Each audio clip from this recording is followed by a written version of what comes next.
pinakamasayang regalo ng RVQ Productions ngayong Pasko, si Dolphy sa Jeje Movie ng taon. Father Jejemon! Bagets sa katatawanan. Galit ka ba? Good morning! Yes! Atay! Atay! Atay! Atay! Pag nanalo ako, aalis ka na dito sa Farmville. At hindi ka na babalik kahit kailan. Pero kung mananalo, kinakailangan ipagawa mo yung simbahan. Coolest sa Magica.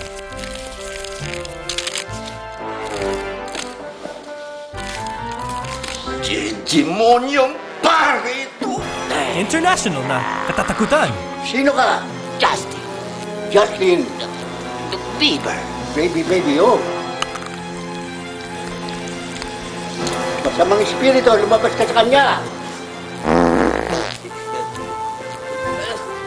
Masamang hangin niya pinawalan mo. Nagtatago ka naman ng alagad ng demonyo. Masama yan. Baka hindi ka makarating sa langit. Langit? Makapigil hiningang stunt. Ito ko. Sinisiguro ko sa'yo, uuulog sa mga kamay ko. Huwag sana maulog.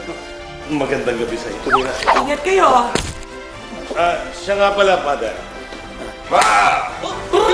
Mga kulets, sexy. Jugets, Mga lady nga. Father Jejemon. Ibig kita! At romantic na Jeje Love.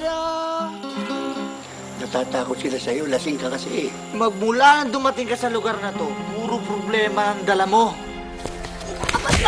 Yang paring yan!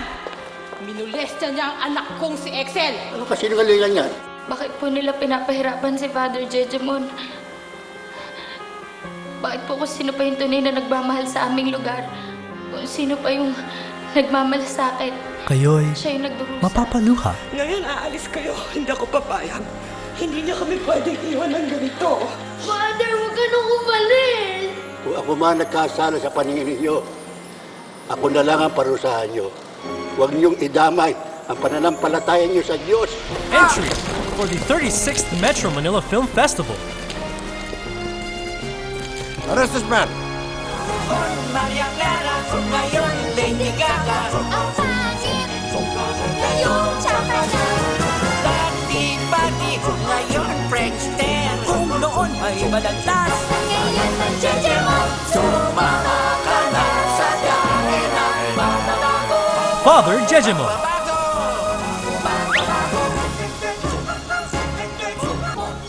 Father Jejemon, you. Well, Father Jejemon. Sa direksyon ni Frank Gray Jr.